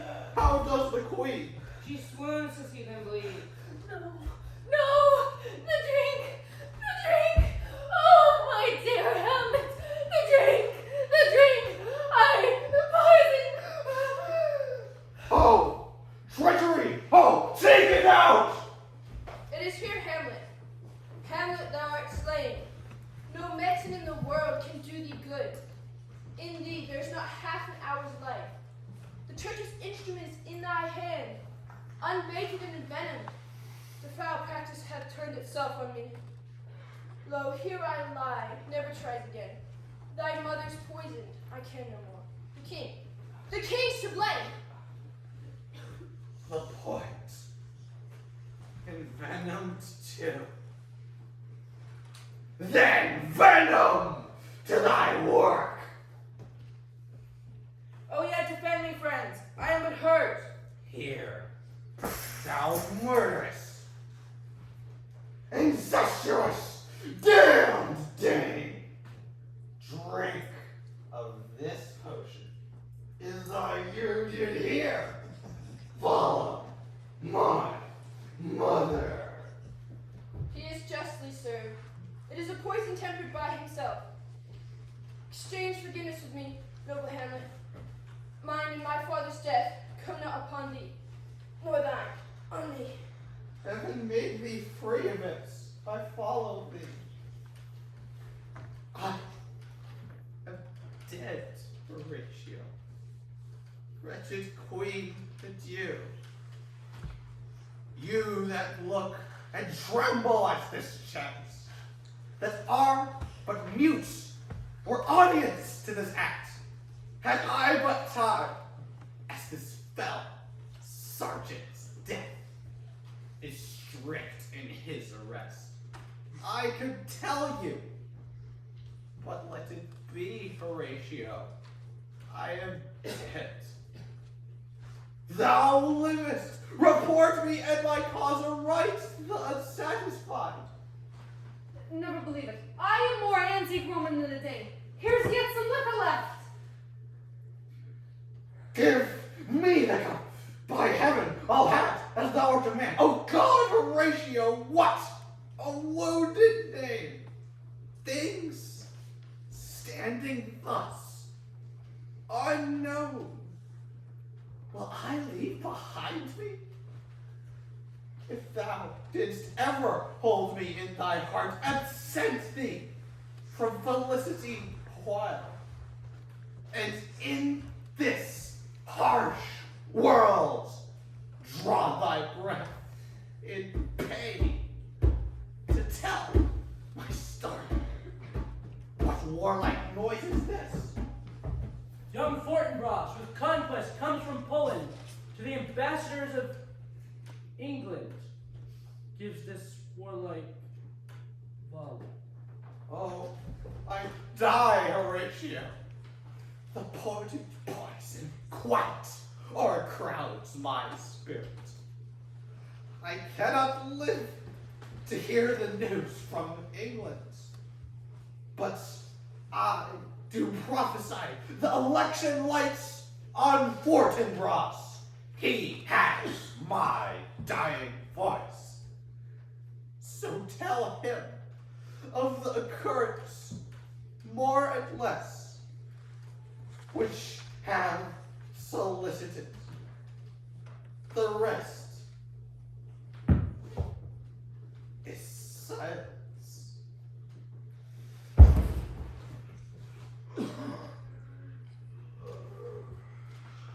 Now cracks a noble heart. Good night, sweet prince, and flights of angels sing thee to thy rest.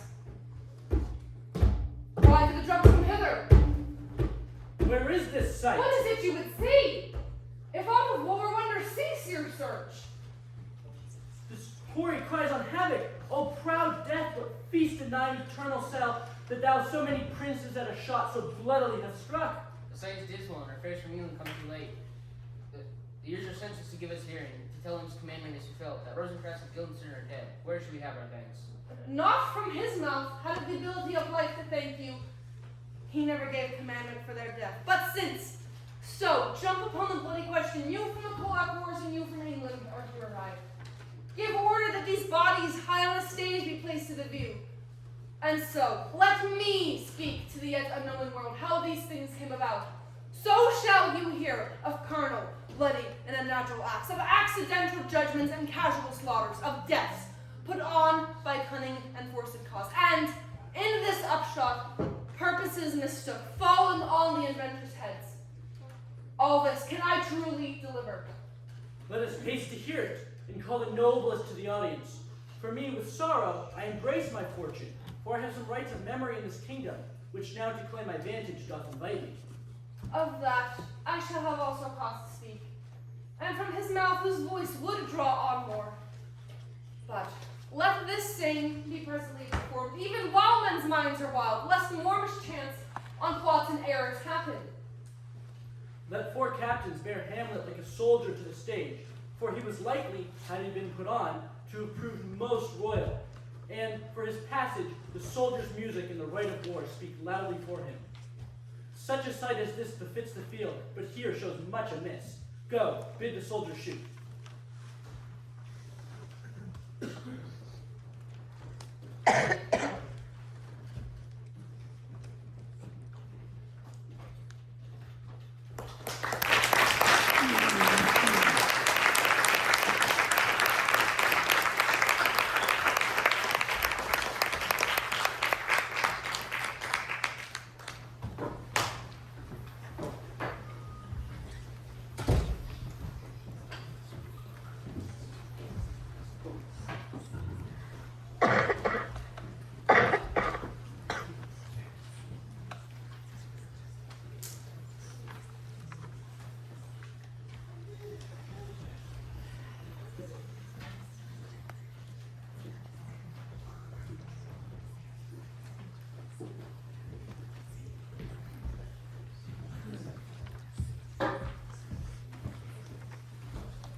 Nor heaven, nor earth hath been at peace tonight. Thrice hath Calpurnia in her sleep cried out, Help ho! They murder Caesar. Who's within? My lord? Go bid the priests do present sacrifice, and bring me their opinions of success. Our lord. What mean you, Caesar? Think you to walk forth? You shall not stir out of your house today. Caesar shall forth, for the things that threaten me ne'er but looked upon my back. When they see the face of Caesar, they are vanished. Caesar, I never stood on ceremonies, yet now they fright me. There is one within, besides that which we have heard and seen, recounts most horrid sights seen by the watch. The lioness hath whelped in the streets, the graves have yawned and yielded up their dead. Fierce fiery warriors fought upon the clouds, in ranks and squadrons and right forms of war, which drizzled blood upon the Capitol. The noise of battle hurtled in the air. Horses did neigh, dying men did groan, and ghosts did squeal and shriek about the streets. Oh, Caesar, these things are beyond all use, and I do fear them. What can be avoided whose end is purposed by the mighty gods? Yet Caesar shall go forth. For these things are as to the world in general as they are to Caesar. When beggars die, there are no comets seen. The heavens themselves blaze forth the death of princes. Cowards die many times before their death. The valiant taste of death but once. Of all the wonders I have yet heard, it seems most strange to me that men should fear, seeing that death, being a necessary end, will come when it will come. What say the augurs? Have you stirred forth today, plucking the entrails of an offering forth? They cannot find a heart within the beast. The gods do this in shame of cowardice. Caesar should be a beast without a heart if he should stay at home today for fear. No, Caesar shall not. Danger knows full well that I am more dangerous than he. We are 2 lions littered in the same day, and I, the elder and more terrible, and Caesar shall go forth. Alas, my lord, your wisdom is consumed in confidence. Do not go forth today. Call it my fear that keeps you in the house and not your own. We will send Mark Antony to the Senate house, and he shall say you are not well today.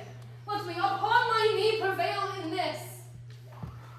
Mark Antony shall say I am not well. In For thy humor, I will say it.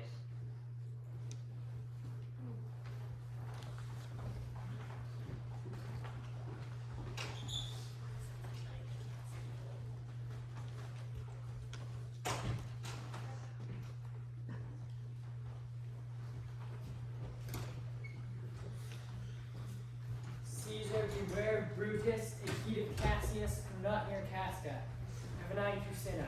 Trust not Trebonius, mark well Metellus Cimber. Decius Brutus loves thee not, thou hast wronged Caius Legarius. There is but one mind in all these men, and it is bent against Caesar. If thou beest not mortal, look about you. Security gives way to conspiracy, mighty gods defend me. Thy lover, Archangels.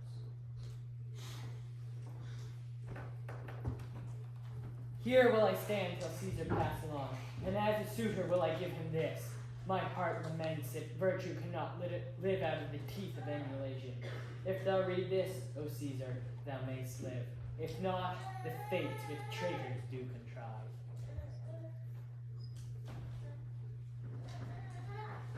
The Ides of March are come. Aye, Caesar, but not gone. Hail Caesar, read this schedule. Trebonius doth desire you to read, at your best leisure, this his humble suit. O Caesar, read mine first, and mine's a suit that touches Caesar near. What touches us ourselves shall be last served. Delay not, Caesar, read it instantly. What, is the fellow mad? Sirrah, your place. What? Urging your petitions in the street comes to the Capitol.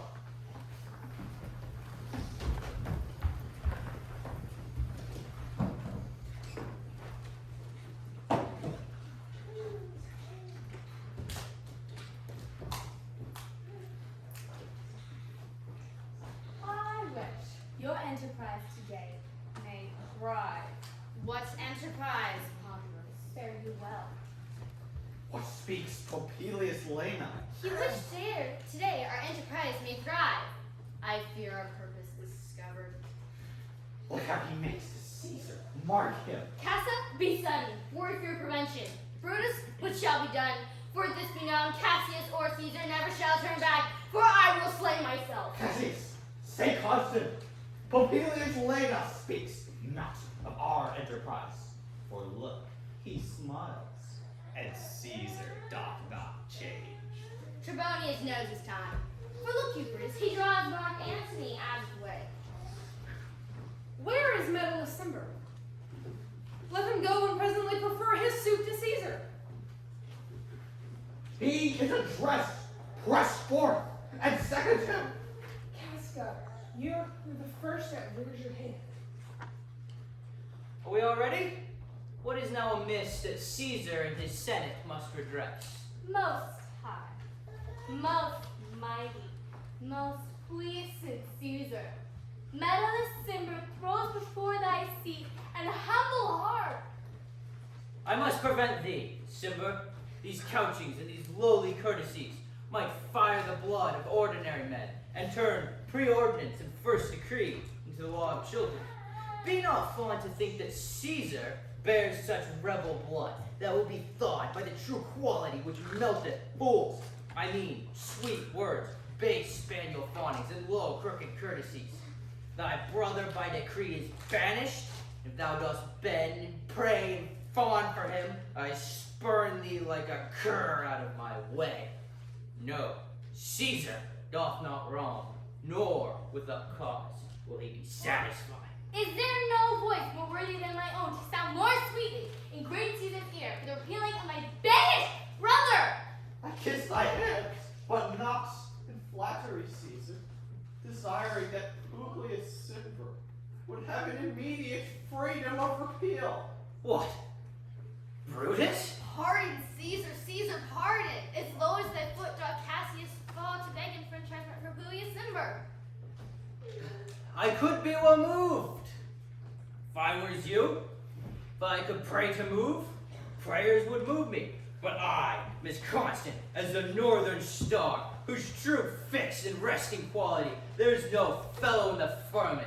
The skies are painted with unnumbered sparks. They're all fire, every one doth shine. But there's but one in all doth hold its place. So in the world, 'tis furnished well with men, flesh and blood, and apprehensive. Yet in the number I do know but one, who unassailable holds his rank, unshaked of motion, that I am he. Let me a little show it, even in this. I was constant. Cimber should be banished, and constant you remain to keep him so. Oh, Caesar. Hence, wilt thou lift up Olympus? Great Caesar. Doth not Brutus bootless kneel? Speak, kinsman. Et tu, Brute, then fall Caesar.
numbers, and go you into the other street. Those that will hear me speak, stay here.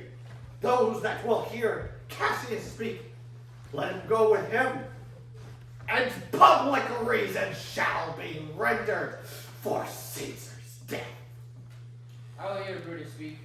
I'll hear Cassius and compare their reasons, and severally we hear them rendered. The noble Brutus is ascended. Silence. Be patient to the last. Romans, countrymen, and lovers, hear me for my cause, and be silent that you may hear. Believe me for mine honor, and have respect for mine honor, that you may believe. Censor me in your wisdom, and awake your senses, that you may the better judge. If there be any in this assembly, any dear friend of Caesar's, to him I say that Brutus' love to Caesar was no less than his. If then that friend demands why Brutus rose against Caesar, this is my answer. Not that I loved Caesar less, but that I loved Rome more. Had you rather Caesar were living and die, all slaves, than that Caesar were dead, and live all free men, as Caesar loved me? I weep for him, as he was fortunate. I rejoice at it, as he was valiant. I honor him. But as he was ambitious, I slew him. There is tears for his love, joy for his fortune, honor for his valor, and death for his ambition. Who is here a bondman. If any speak, for him have I offended. Who is here so rude? That would not be a Roman. If any speak, for him have I offended. Who is here so vile that will not love his country? If any speak, for him have I offended. I pause for a reply. None, Brutus, none. Then none have I offended. I have done no more to Caesar than you shall do to Brutus. His glory not extenuated, wherein he was worthy, nor his offenses enforced, for which he suffered death. Here comes his body, mourned by Mark Antony, who, though he had no part in his death, shall receive the benefit of his dying.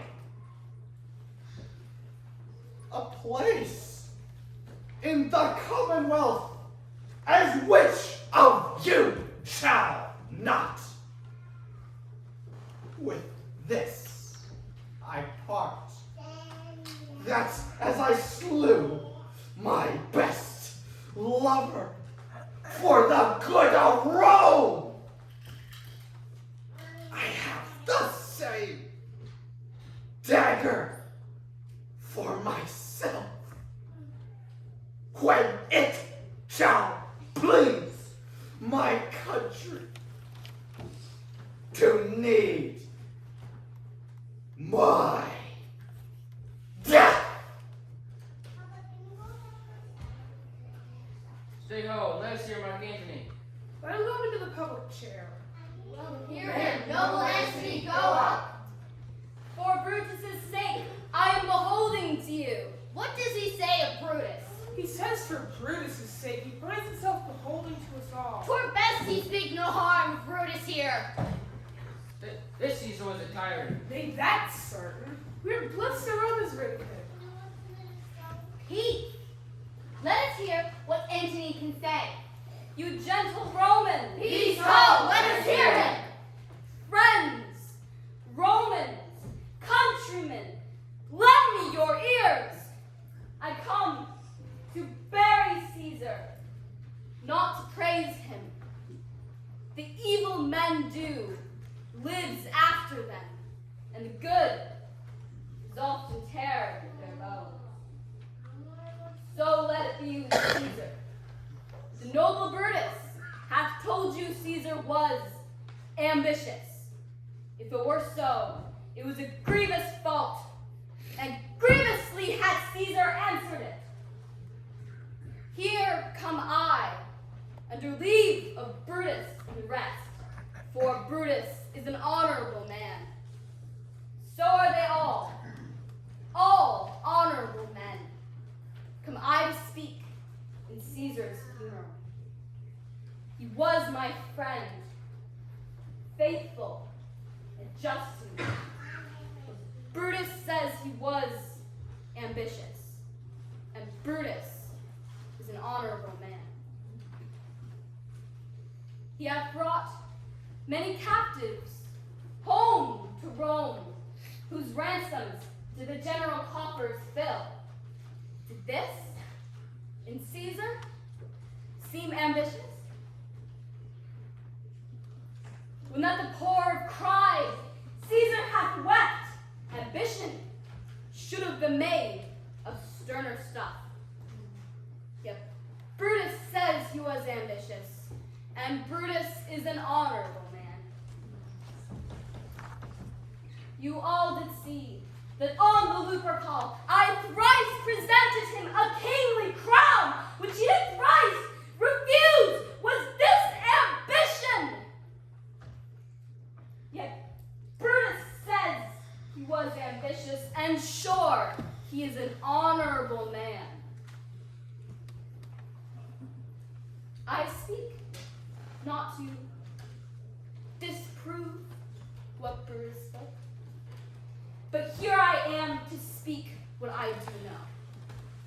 You all did love him once, not without cause. What cause withholds you then? To mourn for him? O judgment, thou art fled to brutish beasts, and men have lost their reason.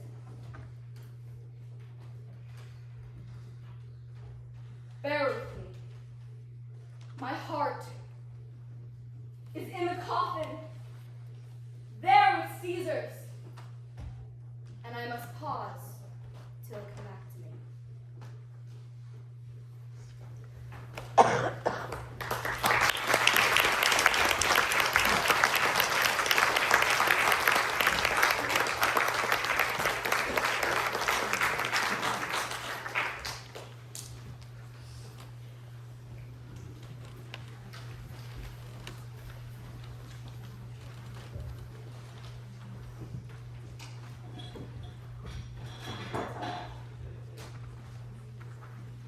Why should I play the Roman fool and die by mine own sword?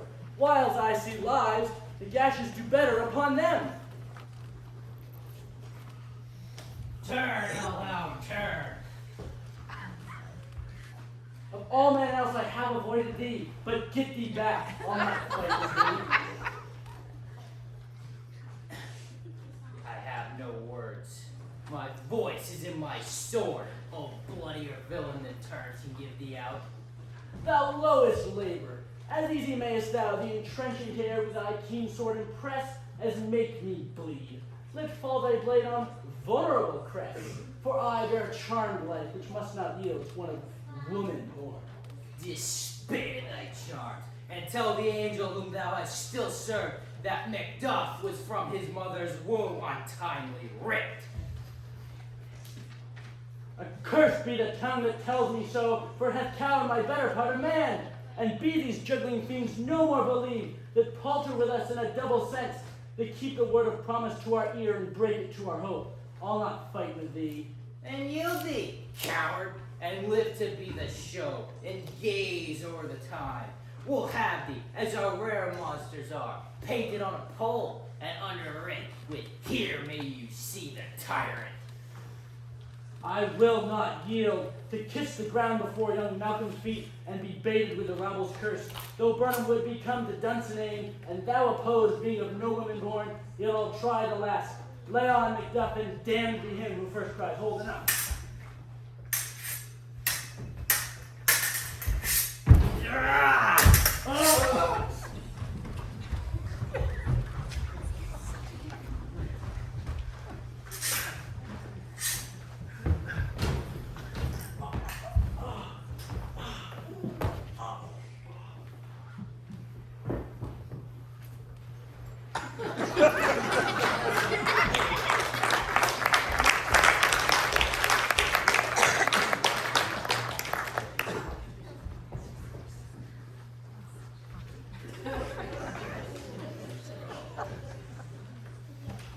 I wish the friends we miss were safe arrived.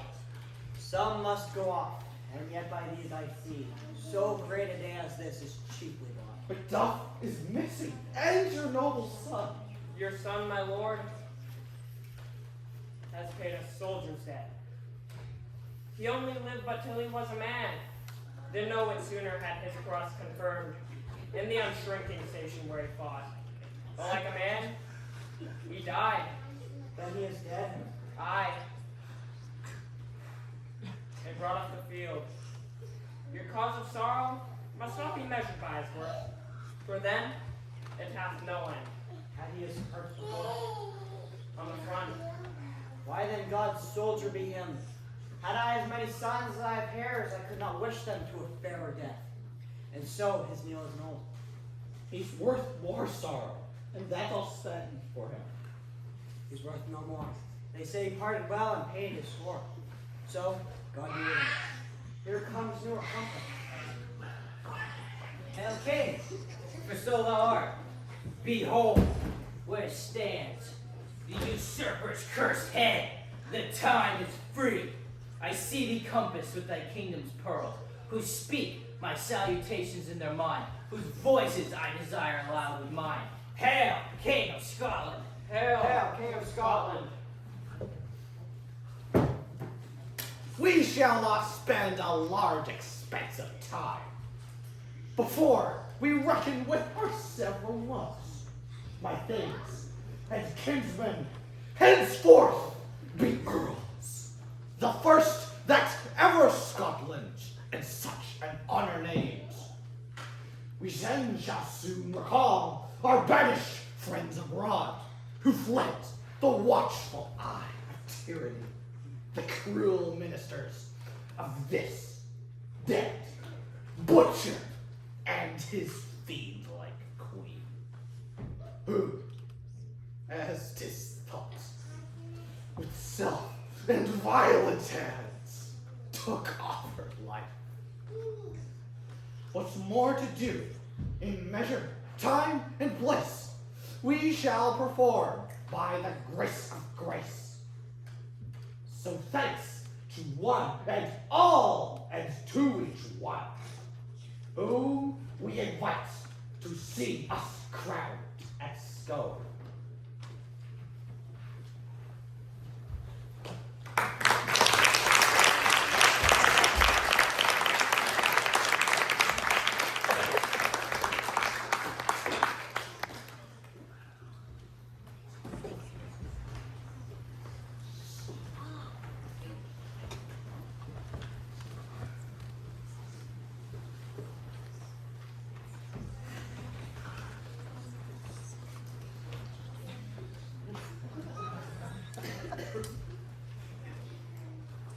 If he shadows have offended,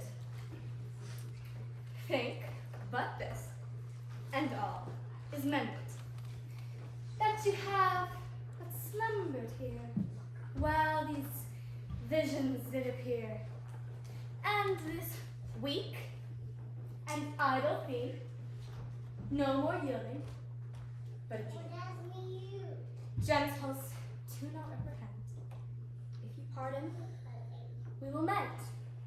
And as I am an honest pot, if we have unearned luck, now to escape the serpent's tongue, we'll make amends ere long. Else, give up the liar call. So, good night unto you all. Give me your hands if we be friends, and Robin shall restore amends.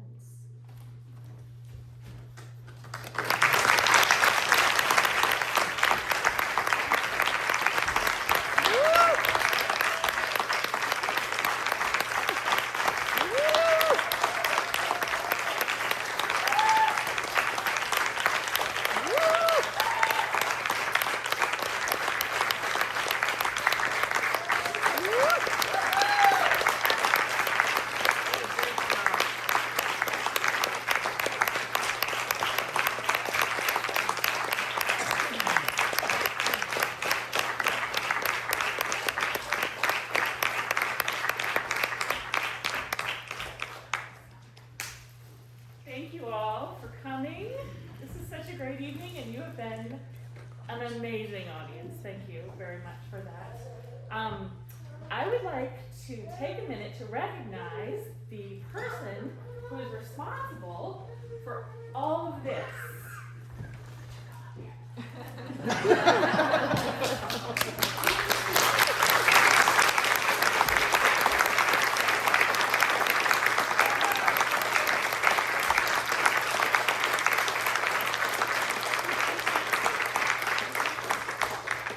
So about a year ago, a couple of us said